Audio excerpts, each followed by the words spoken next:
Хичнээн том бүтээн байгуулалт хийгээд хамгийн сүүлийн үеийн тоног төхөөрөмжөөр тоноглоод маркетингда асар их хэмжээний мөнгийг зарцуулсан хэдий ч яг үйлчлүүлэгч ороод ирэхэд үйлчлэгэн дээрээ л унчихдаг.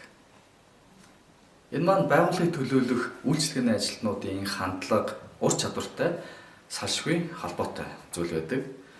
Тэгэхээр үйлчлэгээндээ илүү үн цэнийг бий болгохоор зорж байгаа байгууллагуудаа зориулаад Dale Carnegie тренингээс 2 хагас өдрийн сургалтыг тун удахгүй зохион байгуулах гэж байна. За энэ хөтөлбөрт оролцсноор яг энэ үйлчлэгээний ажилтнууд маань хандлагаа хэрхэн удирдах уу, үйлчлүүлэгчид анхны эрг сэтгэлийг хэрхэн бий болгох уу, хэцүү хэрэглэгчтэй хэрхэн зөв харилцах арга техникийг суралцахаас гадна байгууллагад ирж байгаа санал гомдол хүсэлтийг яаж харилцан ашигтайгаар шийдвэрлэхээ гэдэг туршигдсан арга техникийг мөн суралцах болно. Сургалттай холбоотой асуух зүйлүүдэд доорх коммент хэсэгт үлдээгээрэй. За тэгээд сургалт дээр уулзцгаая.